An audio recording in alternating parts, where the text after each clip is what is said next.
Palmas Reales, Iglesia Bíblica Bautista, perfeccionando tu vida con la palabra de Dios.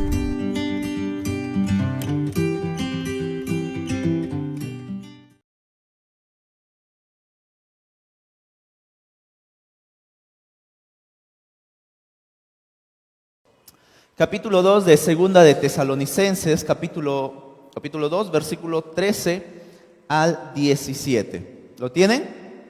Amén. Muy bien, vamos a dar lectura a la palabra de Dios, mis hermanos. Dice así: pero nosotros debemos dar siempre gracias a Dios respecto a vosotros, hermanos amados por el Señor, de que Dios os haya escogido desde el principio para salvación, mediante la santificación por el Espíritu y la fe en la verdad, a lo cual os llamó mediante nuestro Evangelio para alcanzar la gloria de nuestro Señor Jesucristo. Así que, hermanos, estad firmes y retened la doctrina que habéis aprendido, sea por palabra o por carta nuestra.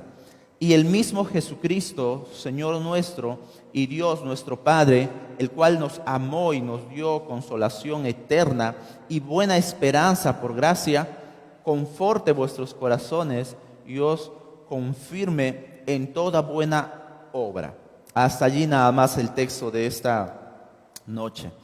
Nos acercamos una vez más a la parte final de nuestra segunda carta de los tesalonicenses. Hemos empezado esta serie hace varios meses atrás y nos acercamos. De hecho, nos queda solamente una semana más, contando con la próxima, y donde estaremos poniendo final al estudio de esta carta. A lo largo, mis hermanos, de todos estos textos que hemos leído, todos estos textos que hemos visto, hemos dado lectura, hemos estado aprendiendo de manera expositiva, texto por texto. Hemos visto grande conforte de lo que la palabra de Dios nos enseña aquí. Solamente para traer recuerdo a la mente de ustedes, a la mente de repente de los hermanos nuevos que puedan estar acompañándonos el día de hoy, en esta noche.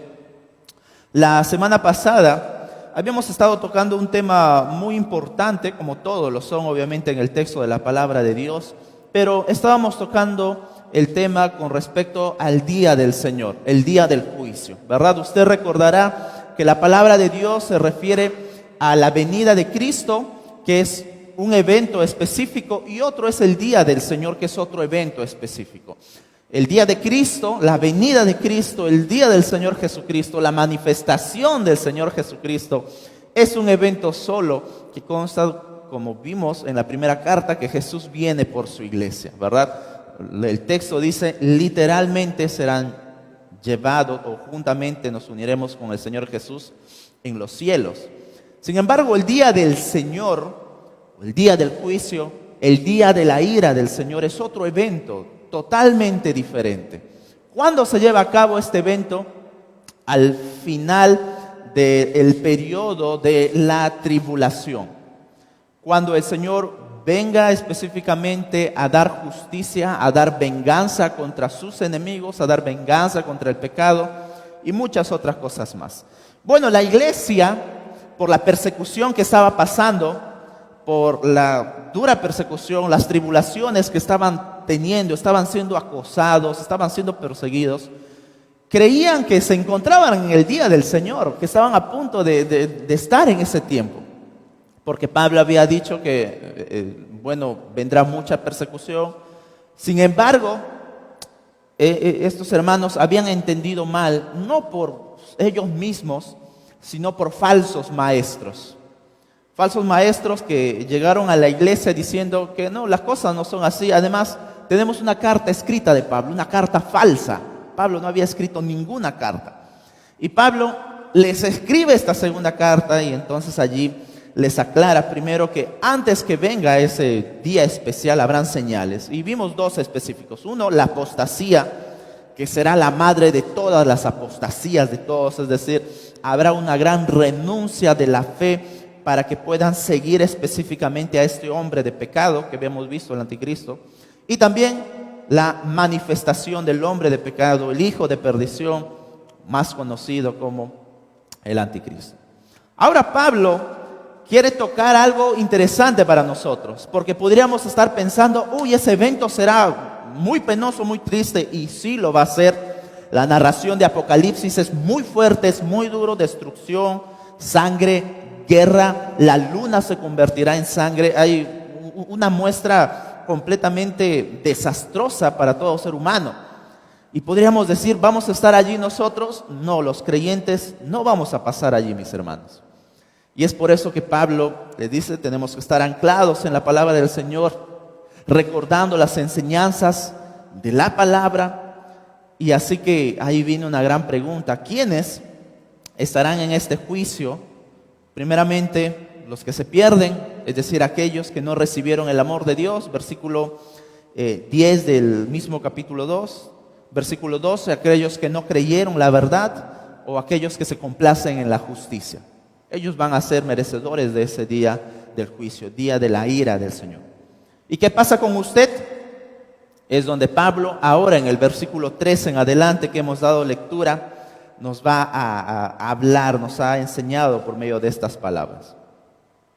Así que dentro de este texto de juicio, dentro de este texto de manifestación de engaños de este hombre, de perdición y todo eso, Pablo quiere que usted y yo seamos confortados con la palabra del Señor, mis hermanos. Además de mostrarnos cuáles son las acciones que debemos de tener como hijos de Dios ante estas situaciones. Y así que vayamos a ello entonces, a ver cuáles son esas acciones que nosotros como creyentes deberíamos de tener ante esta verdad de la venida del Señor, y ahora hablarnos a nosotros como creyentes. Número 1, la primera acción que el creyente debería de tener es gratitud. Esa es la primera acción que debería de tener el creyente, que es la gratitud. Pablo dice, pero nosotros debemos dar gracias a Dios respecto a vosotros. Dar gracias a Dios respecto a vosotros. ¿Por qué? ¿De qué se preguntará usted? Sencillo, por la salvación. Porque Dios nos escogió para la salvación, ¿verdad? Hermanos amados por el Señor, de que Dios os haya escogido desde el principio para la salvación. Esta es una de las doctrinas más controversiales dentro del mundo cristiano evangélico, la doctrina de la elección. Y viene a ser, de hecho, una de las doctrinas más controversiales, mayormente por la inmadurez en el conocimiento de la palabra del Señor. Sobre todo por el desconocimiento de la soberanía de Dios. Conocemos poco de la soberanía de Dios y conocemos muchos de otras doctrinas. Es decir, cuando mencionamos que Dios escogió a sus hijos antes de la fundación del mundo, levanta un alboroto, levanta cuestiones muy preocupantes, levanta preguntas, levanta objeciones, ¿cómo es posible? Bueno, y de hecho esa es una interpretación privada del texto. No es una interpretación privada del texto, la Escritura lo dice claramente. Es decir, la doctrina de la elección no es una interpretación humana que salió por allí años atrás. No es la interpretación de un teólogo, no, la doctrina de la elección está en la palabra de Dios, está plasmada en cientos de versículos. De hecho, quiero leerlos algunos, si usted es rápido con la Biblia o si no puede escucharlo. Efesios capítulo 1, versículo 3 al versículo 4. Dice así: bendito sea el Dios y Padre de nuestro Señor Jesucristo, que nos bendijo con toda bendición espiritual en los lugares celestiales en Cristo, según nos escogió en Él antes de la fundación del mundo, para que fuésemos santos y sin manchas delante de Él. El texto sigue. ¿Se dio cuenta usted de la palabra clave que estamos hablando aquí? Según nos escogió en Él antes de la fundación del mundo. Antes de la fundación del mundo. Tito, versículo 1, del capítulo 1 también, al verso 2, dice así: Pablo, siervo de Dios y apóstol de Jesucristo, conforme a la fe de los escogidos de Dios y el conocimiento de la verdad que es según la piedad, en la esperanza en la vida eterna, la cual Dios, que no miente, prometió desde antes del principio de los siglos. Una vez más, tercer texto, Colosenses 3:12, vestíos pues como escogidos de Dios, santos y amados. Romanos 8, el texto favorito, mi texto favorito, 8:33. ¿Quién acusará a los escogidos de Dios? Dios es el que justifica. De hecho, la narración del texto está desde el verso 28, que puede darle lectura a ustedes, pues. Mis hermanos, sí, la doctrina de la elección es una de las doctrinas más controversiales dentro de ello, porque no podemos entender este tiempo. Y hay muchos comentarios que no vienen al tema para poder hacerlo. Pero ¿por qué causa esto controversia?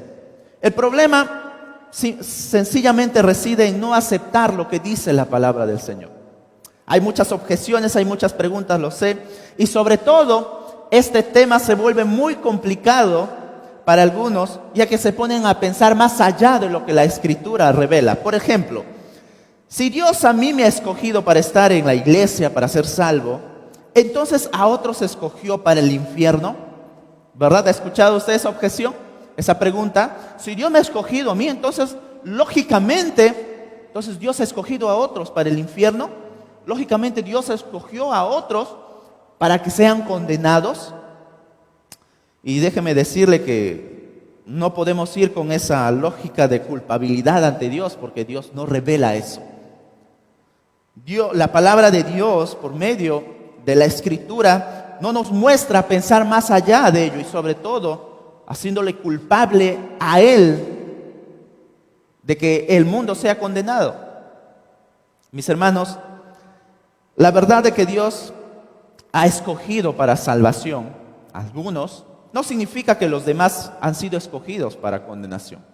Primeramente, grave es eso. La palabra de Dios nos muestra una verdad, que Dios ha escogido para salvación, pero la palabra de Dios no dice que Dios escogió a otros para condenación. ¿Ok? No dice eso la palabra de Dios. Por más que querramos nosotros encontrar esa lógica, la palabra de Dios no hace esa afirmación. Sencillamente, ¿por qué digo esto? Porque Dios no condena, mis hermanos, a nadie que merezca ser salvo. ¿Me entiende? Dios no condena a nadie que merezca ser salvo. Sin embargo, Romanos 3:10 dice, no hay ni uno, no hay justo ni siquiera uno. Pero allí viene el efecto milagroso de nuestro Señor, que Dios sí salva a algunos que merecen ser condenados. Es todo lo contrario. Dios salva más bien a algunos que merecen la condenación, porque la ira así lo pone. Lo hermoso es que la palabra de Dios nos muestra estas dos verdades muy importantes que tenemos que tener para entender sobre la doctrina de la elección. Uno es la soberanía de Dios y otro es la responsabilidad del hombre. Ambos temas tienen que estar en la ecuación para que podamos entender esta doctrina tan maravillosa en la palabra de Dios. Primero, la soberanía de Dios, mis hermanos, es decir, la elección hace que Dios sea Dios. ¿Ok? La elección hace que Dios sea Dios. ¿Por qué? Porque la elección le otorga a Dios ese derecho de hacer lo que le plazca con su creación. ¿Se da cuenta? Un Dios que no puede hacer lo que quiere con su creación sencillamente no es Dios. Un Dios que no puede hacer lo que quiere con su creación sencillamente no es Dios. Y obviamente eso tenemos que entenderlo primeramente. Y la responsabilidad humana, allí tenemos que entender que el ser humano es responsable, número uno, de sus decisiones. Y hay un hermoso pasaje que nos muestra estas dos verdades unidas: la soberanía de Dios, obrando a través de su elección, y también la responsabilidad del hombre. Vayamos a Juan, por favor. Juan capítulo 6.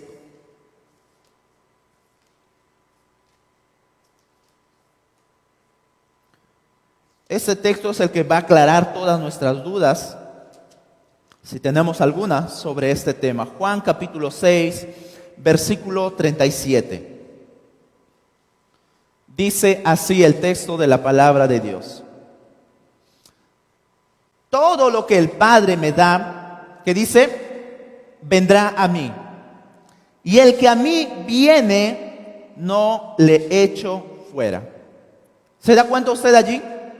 Aquí hay dos ideas importantes que si usted está mirando fijamente están separados por un punto y coma, lo cual nos muestran dos ideas completamente diferentes.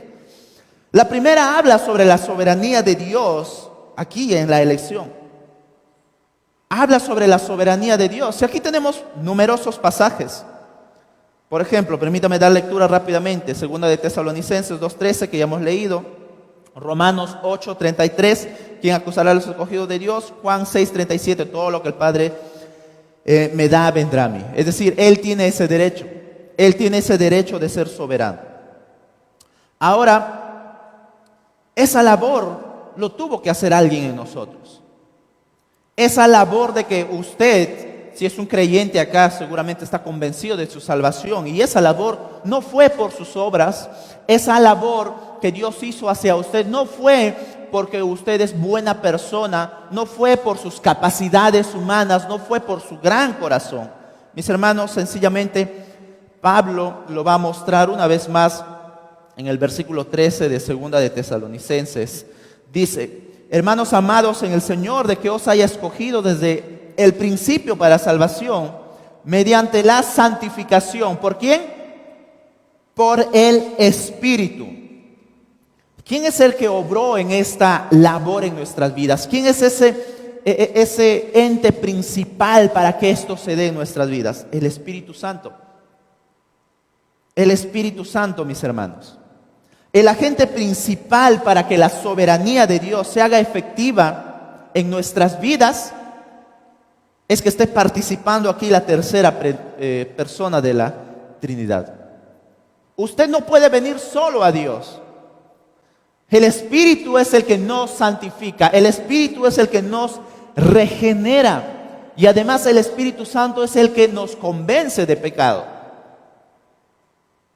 Usted no recibió el Evangelio, es decir, lo permitió entrar en su vida por su gran capacidad de entender todas las verdades y el conocimiento del mundo.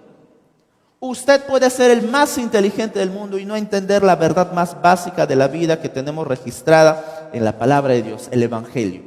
Que Dios vino a morir en la cruz, en el Calvario, por el pecador. Esa es la verdad más básica. Y para poder entender eso, tiene que estar el Espíritu Santo trabajando allí. Dios mismo. Dios mismo, obrando a través de su Espíritu Santo. Se da cuenta que esa es su labor principal y el que a mí, o todo lo que el Padre me da, vendrá a mí. Todo lo que el Padre me da a mí, vendrá. Va a venir hacia mí, está diciendo el Señor Jesucristo. Y la segunda parte de este texto de Juan que acabamos de leer, es decir, y el que a mí viene no le echo fuera, nos muestra ese ofrecimiento de misericordia de Dios para todos los seres humanos. El que a mí viene, no le echo fuera. Hay una responsabilidad del hombre de creer. Porque surgió dentro de muchos grupos que surgen, que nacen, también algunos puntos de mucha controversia dentro de este tema. Y también se pusieron a hablar más allá de lo que la palabra de Dios revela. Bueno, si Dios ha escogido entonces a algunos, entonces no hay necesidad de predicar el Evangelio. Porque solitos van a venir a convertirse, solitos van a venir a conocer al Señor. Y eso no es lo que la palabra de Dios enseña. Eso no es lo que la palabra de Dios enseña. Hay una responsabilidad que el hombre tiene que asumir para que pueda realmente también llegar al Evangelio. Usted conoce muchos de estos pasajes, Juan 1:12 de memoria. Mas a todos los que le recibieron, a los que creen en su nombre, les dio potestad de ser hechos hijos de Dios. Mas a todos los que creen. Juan 5:24, de cierto os digo, el que oye mi palabra y cree el que me envió, tiene vida eterna y no vendrá a condenación, mas ha pasado de muerte a vida. Hay una necesidad de creer que pide el Evangelio. Romanos 10:9, un texto muy conocido, que si confesares con tu boca que Jesús es el Señor y creyeres en tu corazón que Dios le levantó de los muertos, serás salvo. Y podemos ir mencionando muchos pasajes también que tenemos dentro de él. ¿Se da cuenta, mis hermanos, que el que quiere ser salvo solo tiene que arrepentirse de sus pecados? El que realmente entiende las verdades del Evangelio tiene una gran responsabilidad de arrepentirse de sus pecados. Tiene que arrepentirse de sus pecados. Sencillamente, el que no quiere ser salvo es porque no quiere y no es porque Dios así lo dispuso. El que no quiere ser salvo es porque no quiere y no porque Dios así lo dispuso. Mis hermanos, si Dios no interviene por su soberanía de poder escoger para aquellos que le pertenecen, todos nos perderíamos. Porque usted no puede escoger lo bueno, usted no podría escoger a Dios. Lo único que escogeríamos sería el pecado. Y gloria a Dios que puso sus ojos sobre nosotros, en usted. ¿En mí, dirá usted? Sí, en usted. Dios puso sus ojos en usted. Dios puso su mirada desde antes de la fundación del mundo. ¿Y quiénes son? No lo sé. Nuestra responsabilidad como creyentes no es saber quiénes son escogidos. Nuestra responsabilidad como creyentes es predicar a todo el mundo el Evangelio. Predicar a todo el mundo la palabra del Dios. Dios escogió por ese medio de la predicación del Evangelio que allí se puedan revelar realmente quiénes son suyos. Y los hombres son responsables de allí de responder o no a ese llamado a arrepentirse de sus pecados. Hasta donde yo sé, mis hermanos, y hasta donde también la palabra de Dios me muestra, es que yo he estado condenado y destituido de la gloria de Dios. Me podría considerar justo, para nada la palabra de Dios me condena. Pero gloria a Dios que Él puso sus ojos desde antes de la fundación del mundo, antes de que todo existiera en este final. Y esa es una gran obra de misericordia, una gran obra de gracia sobre mí. Y si usted es un hijo de Dios, también sobre usted. Y acá viene esa gran muestra de la responsabilidad. ¿Cómo se dio todo esto? Pablo también lo dice allí en el versículo 3, en la última parte. Mediante la santificación por el Espíritu y, ¿qué dice? Y la fe en la verdad. ¿Se da cuenta? La tercera persona obró en nuestra salvación, pero también lo tuvo la fe. Es decir, esa responsabilidad que usted y yo tenemos. Ambas cosas están juntos, mis hermanos, soberanía de Dios y responsabilidad del hombre.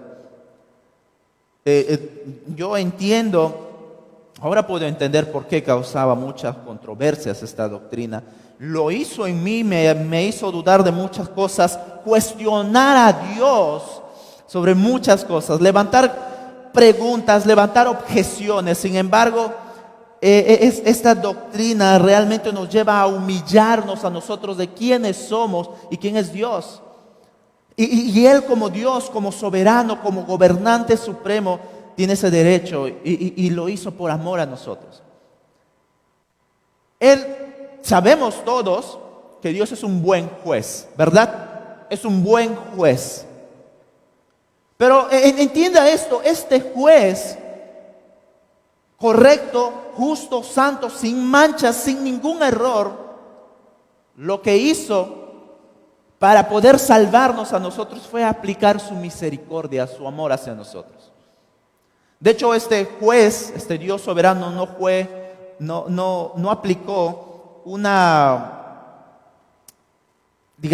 cerró los ojos, ¿no? Para decir, bueno, no sé quiénes van a ser los que van a ser salvos. Este juez lo que hizo es entregar a su Hijo Jesús. Él fue el pago de nuestra condenación.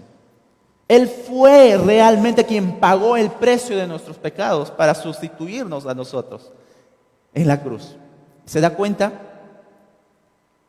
¿Quiénes somos nosotros para cuestionar si Él está actuando deliberadamente, si nosotros estamos siendo receptores de una gracia? ¿Quiénes somos nosotros para cuestionar al gran juez si nosotros estamos recibiendo misericordia en vez de juicio? Usted está recibiendo amor en vez de juicio. Eso es una gran muestra de este Dios todopoderoso. Y justamente Pablo está agradeciendo a Dios. Debemos dar siempre gracias a Dios respecto a vosotros. Mis hermanos, esto nos debe llevar a nosotros a agradecer. No sé por qué está aquí usted.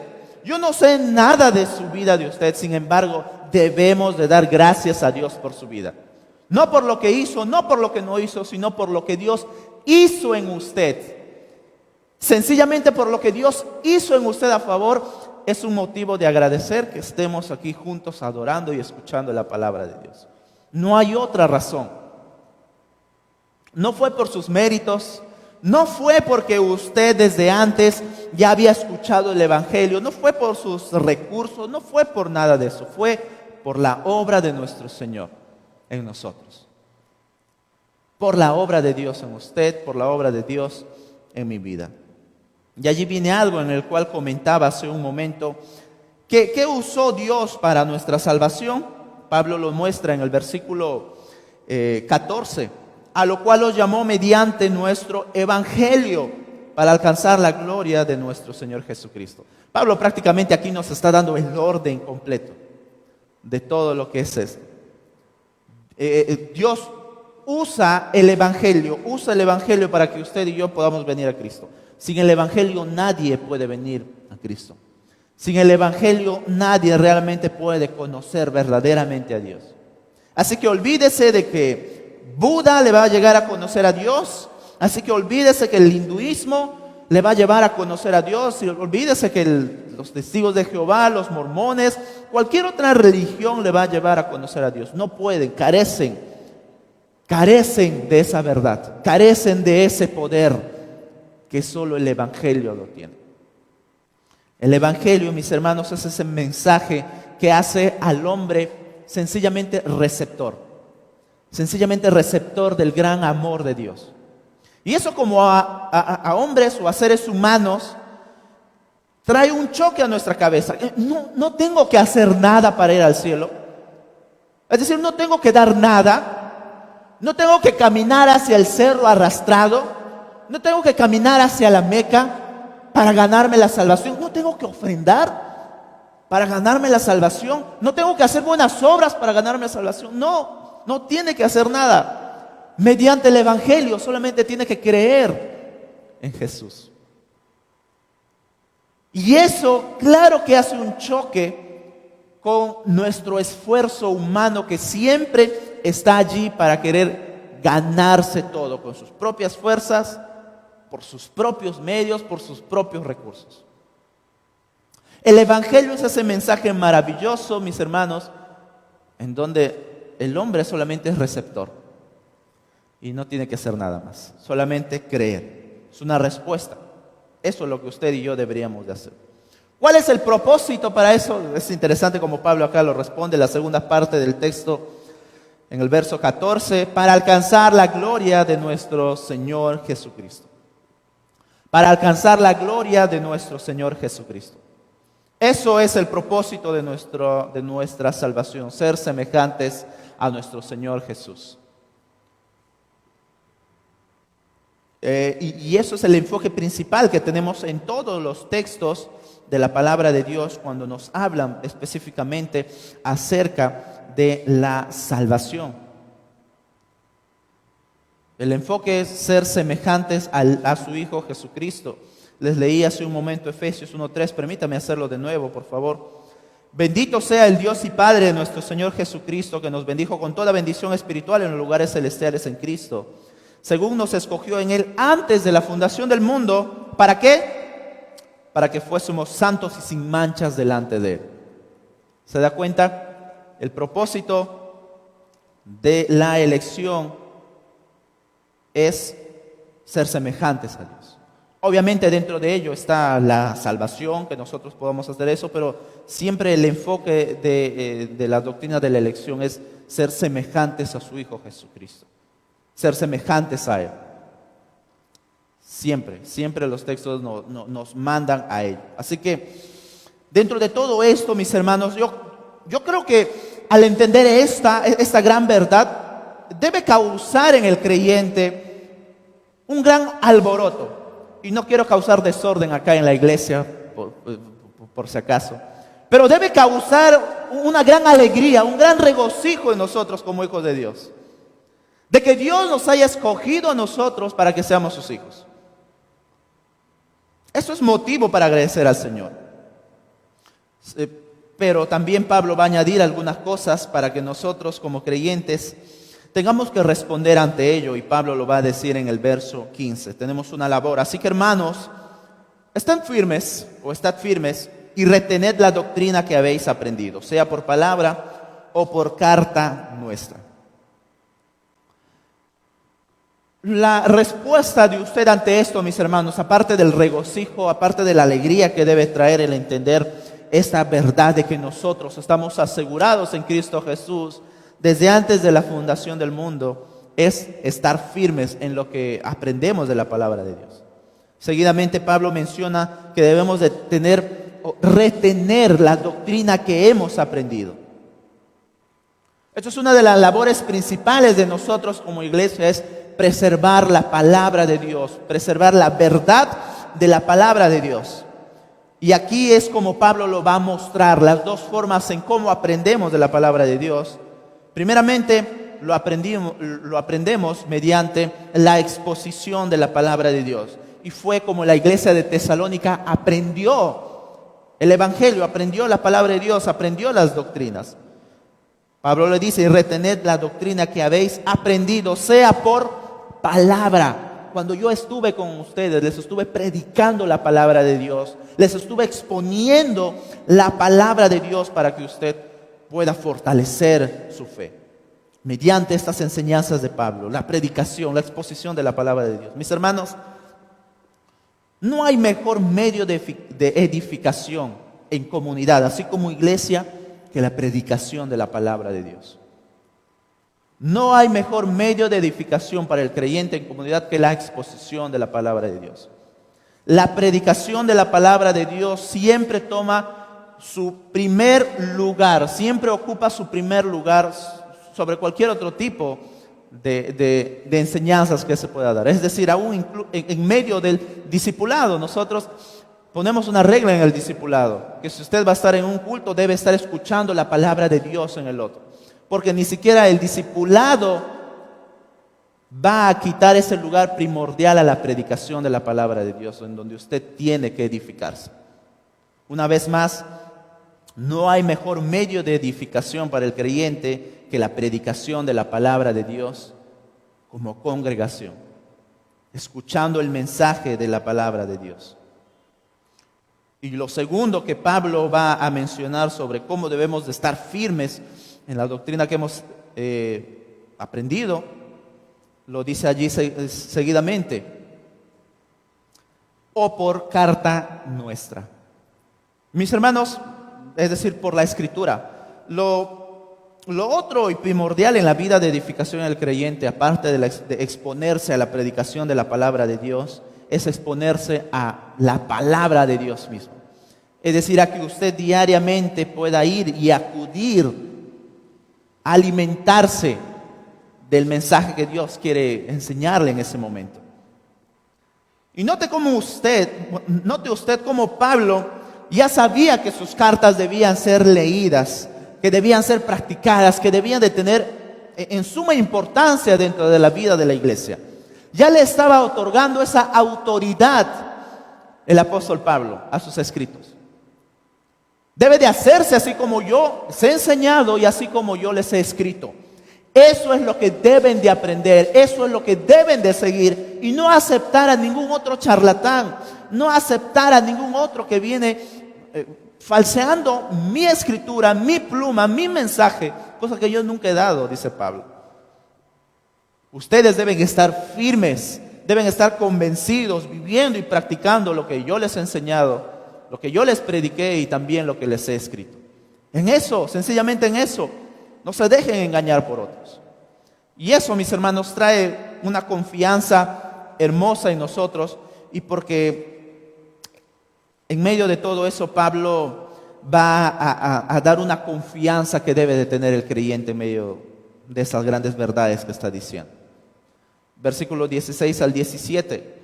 Y el mismo Señor, y el mismo Jesucristo, Señor nuestro, y Dios nuestro Padre, el cual nos amó y nos dio consolación eterna y buena esperanza por gracia, conforte vuestros corazones y os confirme en toda buena palabra y obra.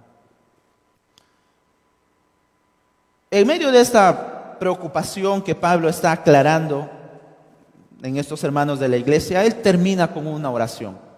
Él termina con una oración tan maravillosa. Y note lo que contiene esta oración del apóstol Pablo. Tiene específicamente 4 cosas por el cual Pablo está orando por esta iglesia. El cual nos amó en el versículo 16, el mismo Dios, el mismo Señor nuestro y Dios nuestro Padre, el cual nos amó. Note aquí, primer punto en su oración de Pablo, nos amó. Segundo, y nos dio. Versículo 17, conforte nuestros corazones. Y última parte, confirme en toda buena palabra y obra. Pablo está convencido, mis hermanos, que realmente Dios es el que hace la labor completa en el creyente. Dios es el que hace la labor desde el principio, desde antes de la fundación del mundo, hasta que usted y yo podamos ir al cielo. Podamos ir con nuestro Señor. Él nos amó. Y note cómo Pablo está usando el tiempo. Nos amó, no nos amará, ni nos ama. Nos amó. Siguiente, y nos dio. Segundo, confortar y animar. No hay ninguna acción que usted y yo podamos añadir por medio de nuestras fuerzas al acto soberano de nuestro Señor a favor de nosotros. Mis hermanos, usted como pueblo, y le está diciendo a la iglesia de Tesalonicenses, si Dios a ustedes los ha escogido, los va a guardar hasta el final, para que no puedan estar por el tiempo, no puedan pasar por la ira de Dios, por ese día de venganza del Señor. Y de la misma manera, nosotros, mis hermanos, si queremos estar asegurados ante Dios, primeramente tenemos que creer en la palabra de Dios, lo que Él dice, y anclarnos en esa maravillosa de verdad de lo que hizo desde antes de la fundación del mundo. Pero para eso, obviamente, usted tiene que escuchar el Evangelio. Sin la predicación del Evangelio, obviamente, ¿quién puede venir a los pies de Cristo? Y justamente allí, para que puedan escucharle, usted y yo debemos de predicarlo. El mensaje del Evangelio no se propaga solo, hay que anunciarlo, hay que hablar a las personas. ¿Se da cuenta cuál es la verdad aquí detrás de este texto al Pablo animar a esta iglesia? Cálmense, tranquilos, viene un día de juicio, pero ustedes están asegurados en las manos de Dios desde antes de la fundación del mundo. El Espíritu Santo hizo esa obra en ustedes de convencerlos de pecado, de regenerarlos, y ahora están aquí. Y ustedes han respondido mediante la fe.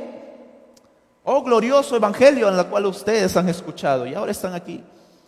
Así que si Él ha hecho esa obra, claro que Él nos va a confortar, claro que Él nos va a ayudar, Él nos va a consolar, Él va a estar con nosotros hasta el fin del mundo.